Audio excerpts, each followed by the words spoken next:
a very good afternoon to you. It's Thursday, it's Well Expo Day, and as a lot of you know or may not know, Well Expo is actually part of Be Coached. So I have my Be Coached banner now plunked firmly up on the screen, and by the looks of things, it's too big. But however, this is trial and error when it comes to doing graphics. Audrey, hi, how are you? So we are joined today with my guest, Audrey O'Neill, who is a coach. And I know she works mainly with women in the 40s plus age group. Am I right, Audrey? And we are talking today about confidence and self-esteem. And if there is one thing that this past 12 months has done, it's to hammer both of those elements, I think, for a lot of people. Audrey, thank you so much for joining me today. It's great to see you. How have you been? Thanks for having me again. It's fantastic. I know, my goodness, it must be, was it over 6 months ago? We were actually, when we were talking about menopause. Yeah, it was. Because we are both in that age group. In that age bracket. In that age bracket, yeah, in or around, like, you know, in and around, just in or around. Yeah, and we were actually just talking about style at that particular time. But yeah, your coaching, tell me more about your coaching, because there's definitely more to you than meets the eye. Well, do you know what's funny? You assume everybody knows what you do because my face goes everywhere. So you assume people know. I am coaching a very long time, because I started with Lighter Life, and it was weight management coaching. And then I went on to do CBT and NLP. And about 10 years ago, I qualified as a coach. So it's a long time ago now. So before I ever went to Top Model and worked with models with model coaching, I'd been coaching in various forms over the years. So I suppose my practice is nearly in two parts. I have one part that's just working with models, and it's about catwalk training, getting their business up and running, getting themselves branded and out there as models. But what I've learned from that is that as human beings and as women, that actually women, say 40 plus, really, really benefit from what I do, because it's about looking at the whole body, the mind, the body, and the spirit, and giving them the confidence to go in and own a room and own the space, and to really balance out every area of their life.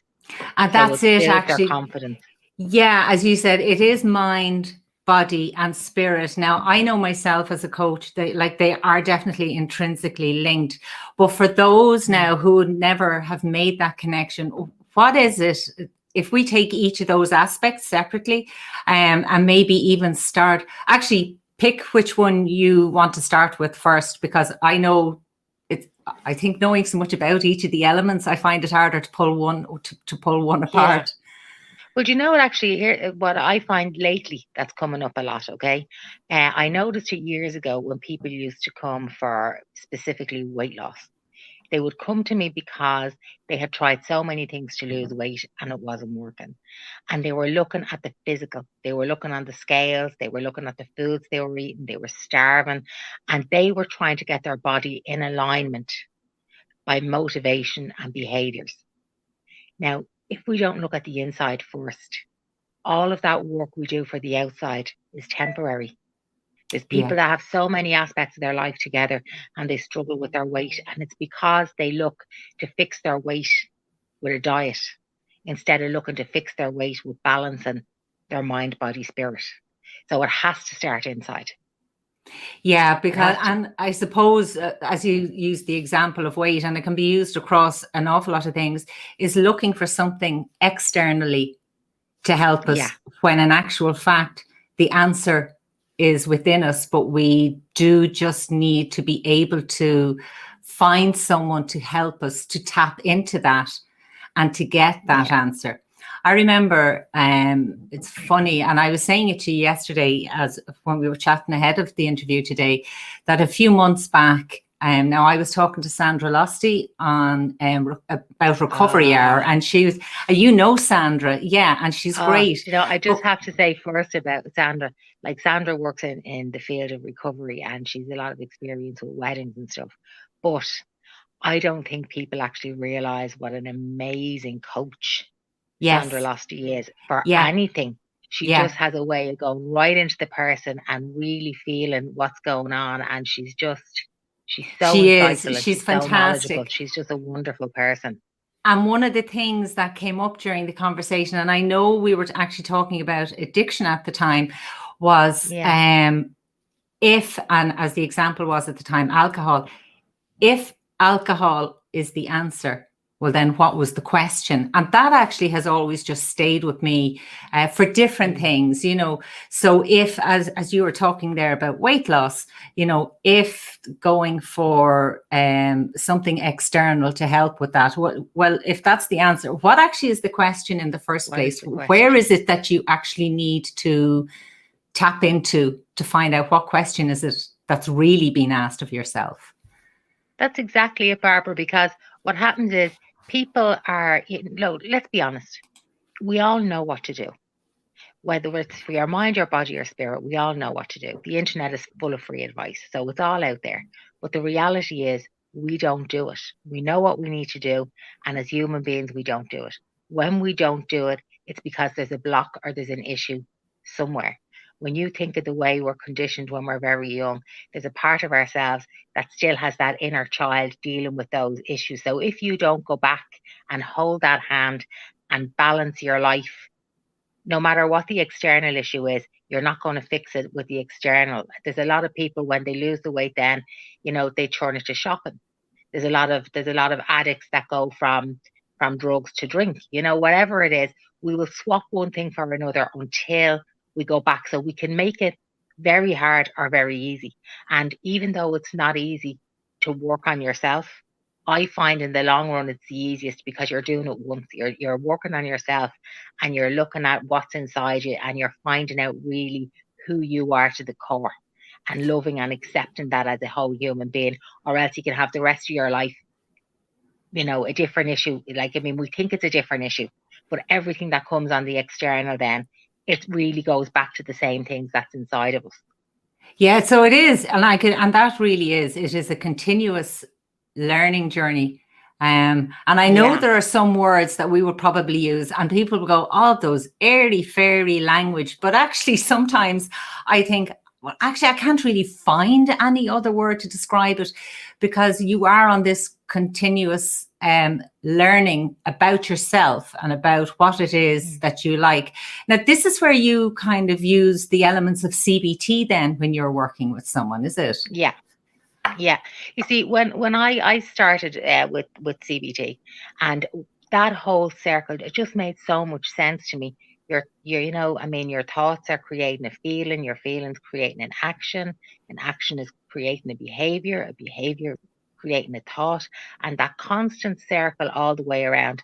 And then when we did some with transactional analysis, that's how, for anybody who hasn't come across TA, that's how, you know, the way you find yourself going around the house and you'd say, Jesus, my mother will never be dead, or my father was long. You know, you find yourself, like, I mean, going around the house, switching off lights, saying, do we live in Blackpool? I was never in Blackpool in my life. So, you know, it's the way we pick things up, and then certain people bring out a trigger in you that you sound like, you know, or, you know, you'll have a conversation with one person and it's really calm, and you'll have what is similar conversation with somebody else and you're climbing the walls. They're triggering you. So we react to what comes, you know, we react to people around us. So it's about knowing what our triggers are and how we react. And it's similar in a way, I suppose, to the CBT. But when you combine that then with NLP and then you're changing your mindset, the CBT and the NLP, what it does is it changes everything internally, because people do say change is not that easy or change is not that simple. No, it is. It's the talking about change and the thinking about change. We will talk and think about something for months and months and months and months. And then the second we decide that's it, the change is actually done in an instant. The minute your mind says, I'm done, you're actually done. The minute you say, I'm doing it, as soon as the decision is made and you feel the decision in your heart, when you feel the decision in your heart and your mind at the same time that you're going to do something, well, you can just, you know, it's done. Yeah, that is, and that You're is there. Yeah, it is. That is actually the major step. And that thing, as you were saying, you know, as thoughts lead on to actions, like there is a follow through from the thought that you have had. And Yeah. that brings me kind of into that, because somebody will look at something, maybe read something or see something, and they go, oh, I couldn't do that, or I can't be that, or I can't try that. And as you know, within coaching, one of the things that we would look at is that process of automatic negative thoughts. And those negative thoughts, they impact directly on confidence and self-esteem. Of course they do. And over time, I mean, I've noticed, and we've all been through different phases in our life. I mean, I wasn't always on screen. I wasn't always, say, as confident as I feel now, which is probably partly to do with age too, because you come to a maturity. But sometimes with someone, because it affects, as you were saying, the body, the physical, and in my mind, you see the shoulders drop. And they kind of, they don't hold themselves, hold themselves up. Because confidence is also, a visual thing that somebody might pick up on when they're talking to somebody. So that kind of would bring in the physical element, I would say. Yeah. And even the physical, like I used weight as an example, but with some people, it's say their skin is not great, or their hair is getting very thin, or they have an autoimmune disease, or so that was just my example. But the reality is, if there is something going on with your health or your body, it's because your mind is not dealing with something. You're not looking at something. You have a block. When you clear that, every area of your life improves. Everything. Because it all comes back to ourselves, and it goes back to that, I mean, it's been said for years, no matter where you go, there you are. And it's true. We think when we're going to be happy when we lose weight, when we move to the new house, when we get the new car. And so many people put it on when we have a baby, when I get out of this job, when I find the man of my dreams.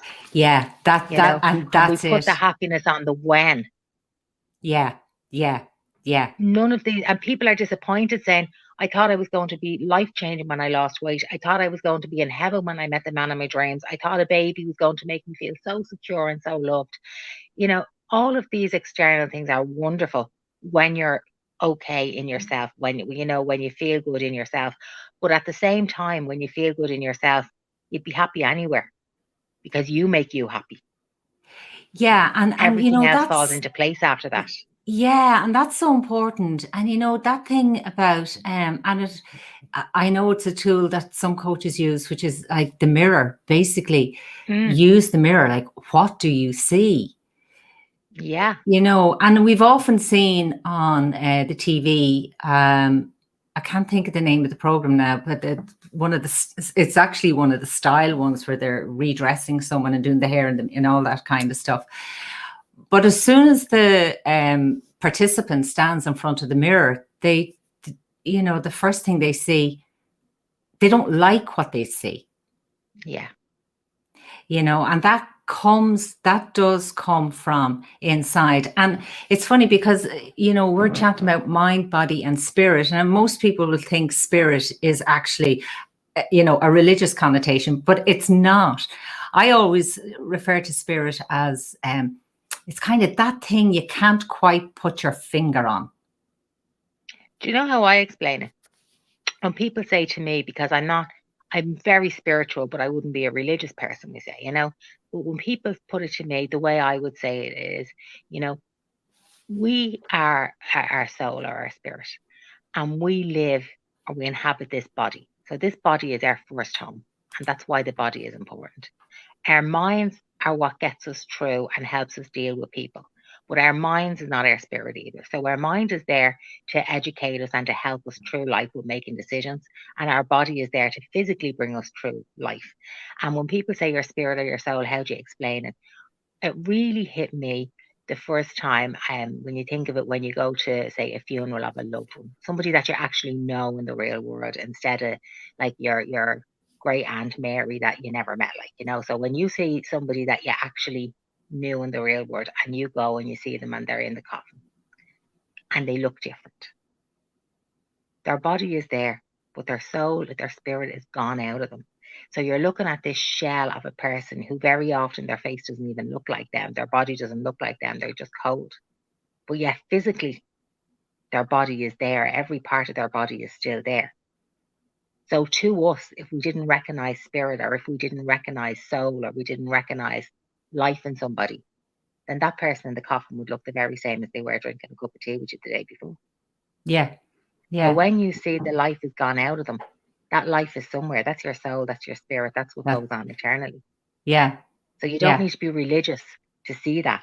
You know, it's there. I mean, when you're looking at somebody that's gone, the shell Yeah. that's left behind, or the body that's left behind, is alien to the people looking at it. So that spirit element is so important, or soul element, whatever word It is people want us. to use, is us. It is Yeah. what we are, and it is what people perceive us to be. Yeah. And everything else is what we make it. Like, you know, our thoughts are not us. Our body is not us. Our behavior is what we learn. Our feelings is, a combination of, our upbringing, ourself, our negative self-thoughts. All of these things are learned behaviors. When we come into this world, we think we're amazing. When you look at Yeah. babies, they're in love with themselves. I mean, they eat their own feet and all. They're just in Yeah, love. I know. You're looking at babies, they get to a stage, they're putting their hand in the nappy and everything, and you're puking. You're like, oh my God, but they're that in love with themselves. They even love that. They love everything. And then it gets knocked out of us. And then we spend our whole lives trying to get it back through shopping, through food, through a glass of wine. And we forget we're not lost. We just have to come back into ourselves. We just have to shut up and listen to who we are. Yeah, and that listening to yourself. Now, I know myself from years ago when this was first said to me, and it was said, will you listen to yourself? And it was actually just finding that space to stop and just literally let the mind empty, which is a very hard exercise when you are first starting off. And when you decide to first listen to yourself, because there is so much noise, certainly in my brain anyway, and as anyone knows me, like there's just so much clatter going on in there that it can be a very hard exercise to start.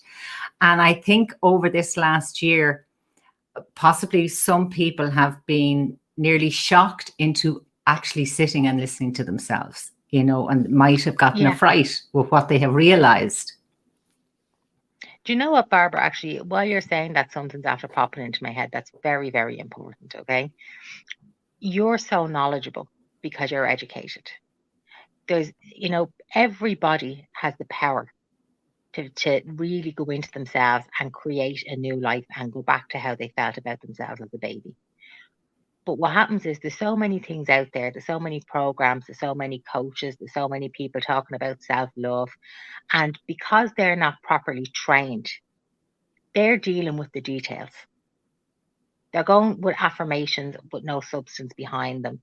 They're going with, I do affirmations, but there's something, they're going with what they've read, what they heard, what their own opinion is. And the reality is every single one of us are flawed.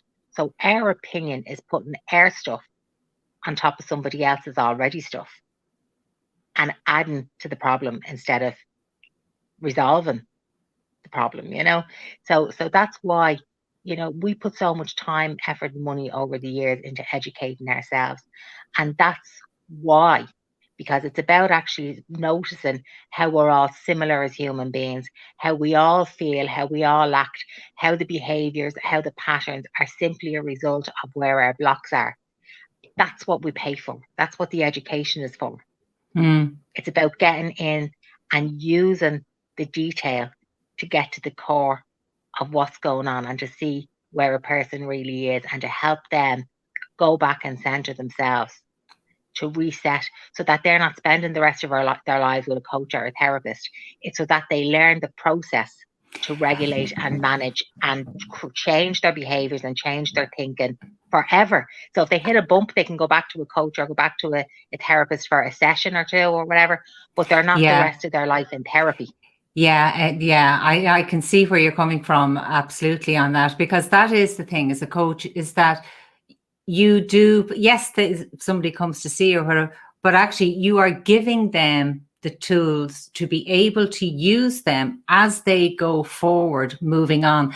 And we, as you know, we have I don't know how many, like there's tons of tools that suit different situations, different circumstances that can be used, across issues and whatnot when somebody comes in. So yeah, that is actually key. I hadn't thought about it before now, but it really is key, because we do give our clients the actual tools to take, use them going forward. And as you say, maybe in 12, 18 months down the road, they might hit a stumbling block and they just come back and say, okay, I got stuck on this.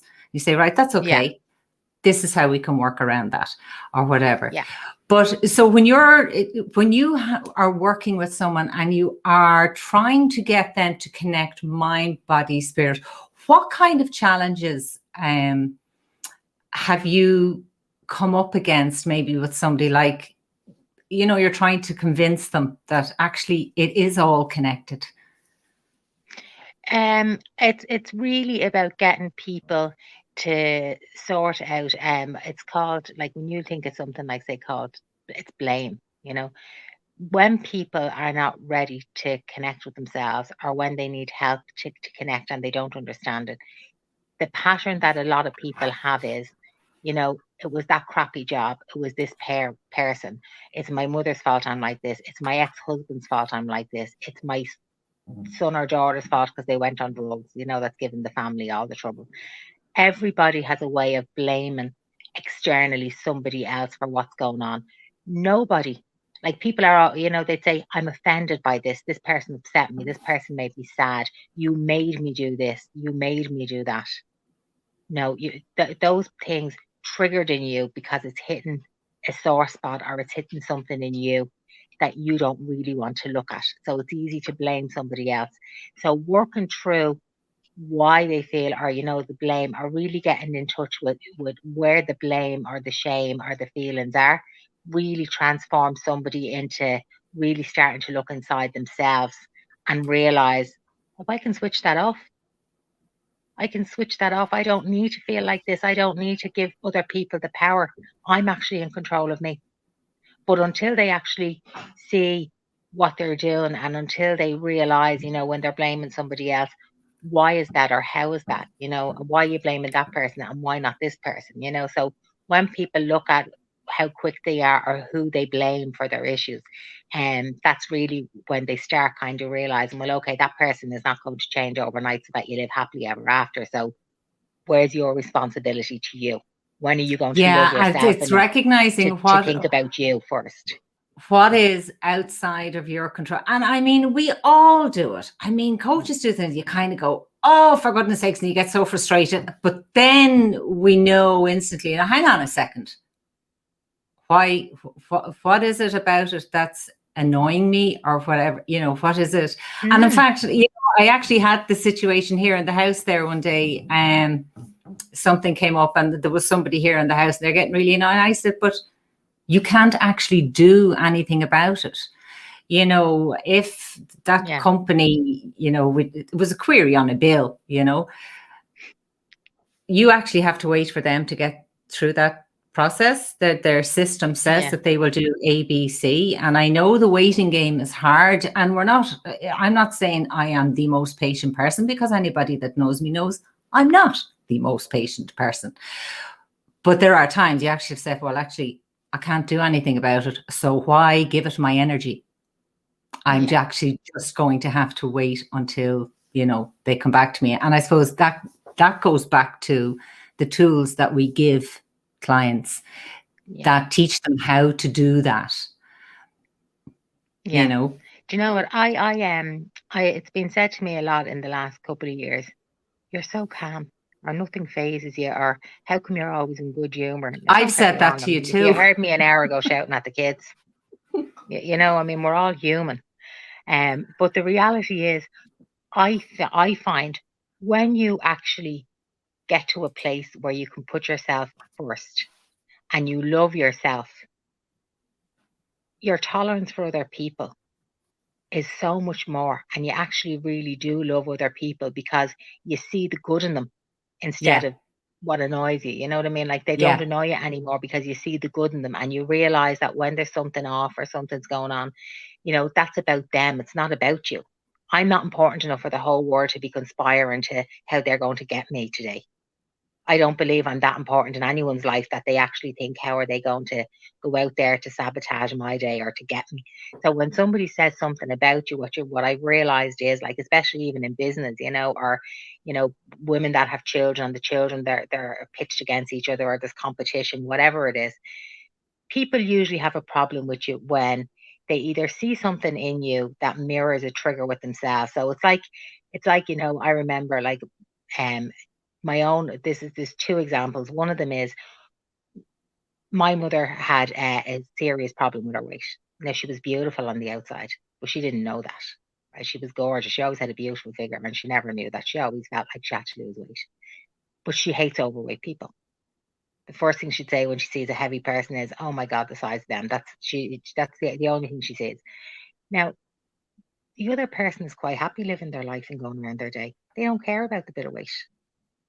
It doesn't bother them. But because it bothers her, and she says, right, I can't actually cope. I can't cope with this extra bit of weight. I have to lose it or whatever, It's really like saying, the cheek of you being happy where you are. Why are you not struggling like me? Why are you not hating yourself like me? So that's what it is. And the other thing is, when people have an issue, it's usually because you're doing the thing that they wanted to do. Mhm. So they're talking about it. They're going to do this, they're going to do that, and then you're actually doing it. So it's, hey, who do you think you are? So again, it always comes back to what they feel about themselves, and you are a trigger. So it's like, if you imagine that you're like, when you think of a light bulb or a beacon, we go through life and we see people, and people are all about what's in it for me, or, what about me? So every time they look at somebody else, it's a reminder, or it's something to either confirm something that they like in themselves, or to show them something that they don't like or that they're uncomfortable with. And when they see something they're uncomfortable with, they decide, I don't like that person. They don't know that person. Yeah, What that's they that don't like kind is, of, they this is making me within, feel in a isn't it 30 seconds or something like that? Within the first 30 seconds of somebody meeting something, yeah, those triggers kind of, I meant to yeah, double check and that. you're right. But you know what, actually, while you say that, this is where it's very important to point out, when people say, oh, this is so airy fairy. If you can make up your mind in 30 seconds about somebody, that is proof that your energy is the biggest part of yourself, or your soul is, because you've decided you don't like somebody before you even sit down and have a conversation with them. Yeah. Yeah. So I know. Isn't the mind communication and amazing? energy is invisible.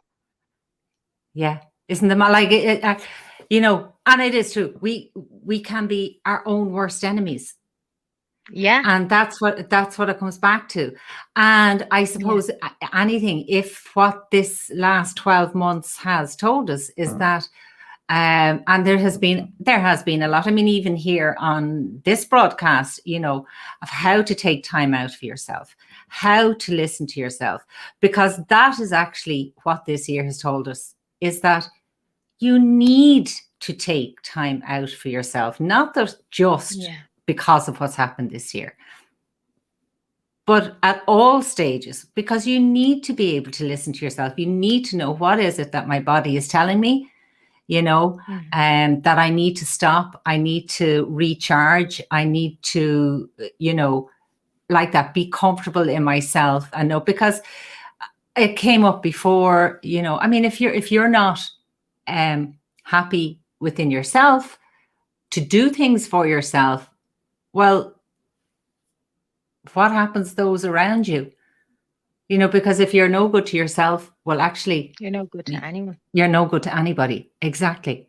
Exactly. So you have to be kind to yourself. You have to take stock of what's going on within you as well, before you can deal with what's going on with others outside. You can only give what you have. Yeah, precisely.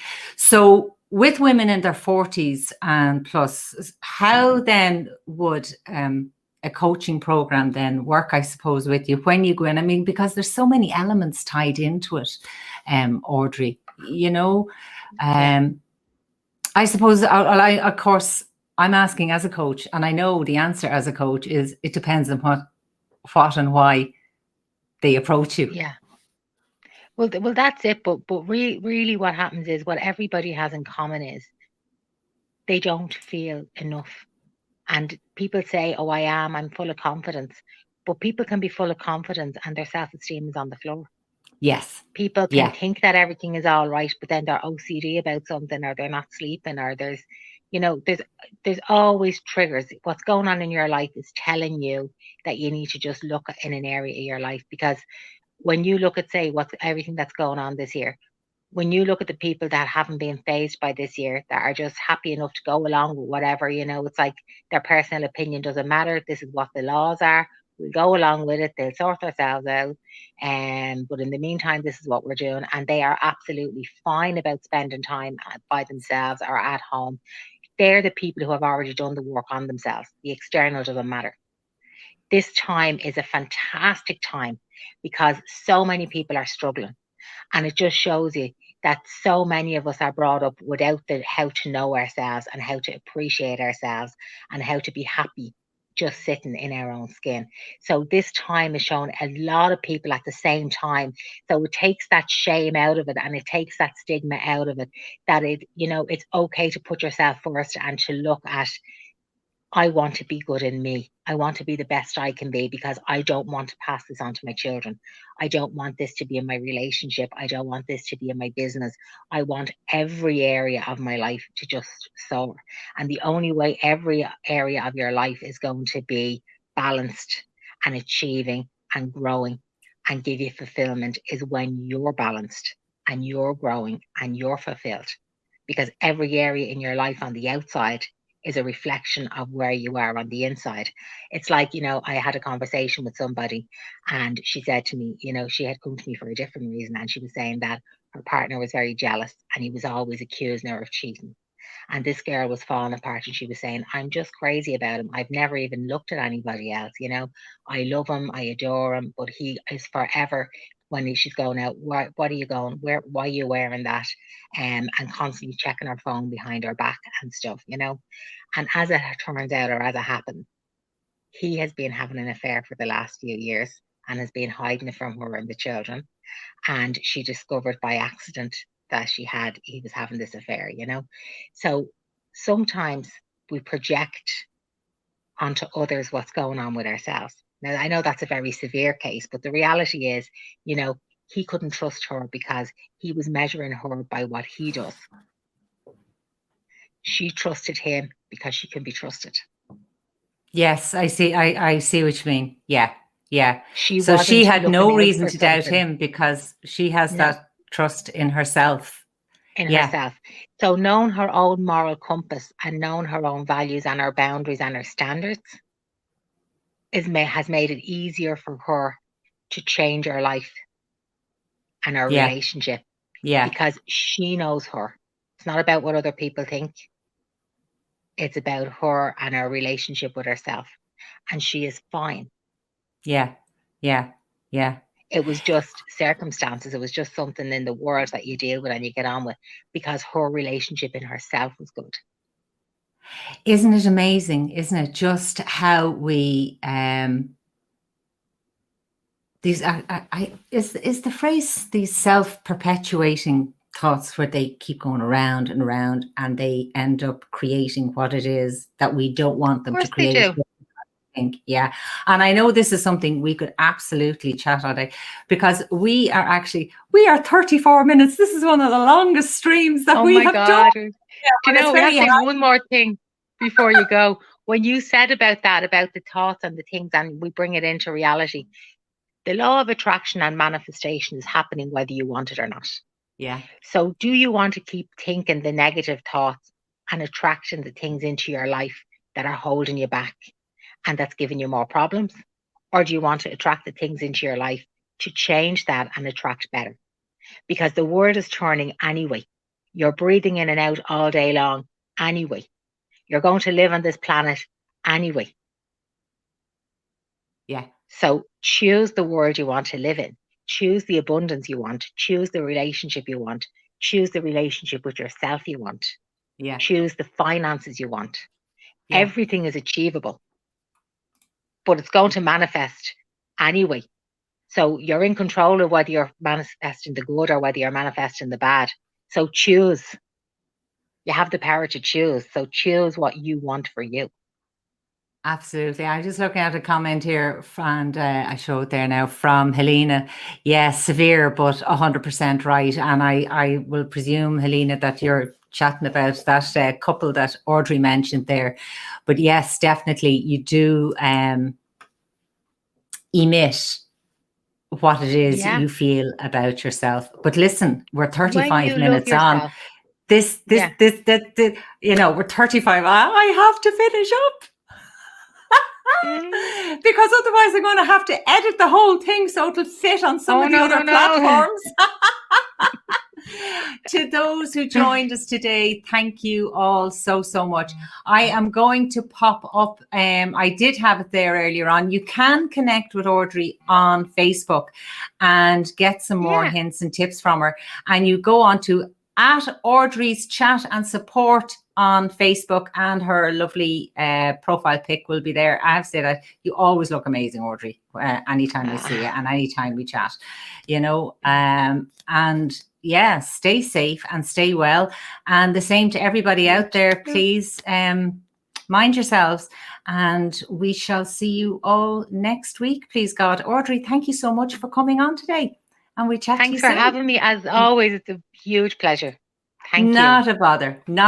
And Helena, thanks very much for posting the comments. You're very good. And Maureen joined in late. Helena. Hi, Helena. Yeah. Maureen, you can get it on playback, and we'll chat to you all next week. Cheerio. Bye-bye. Super. Bye.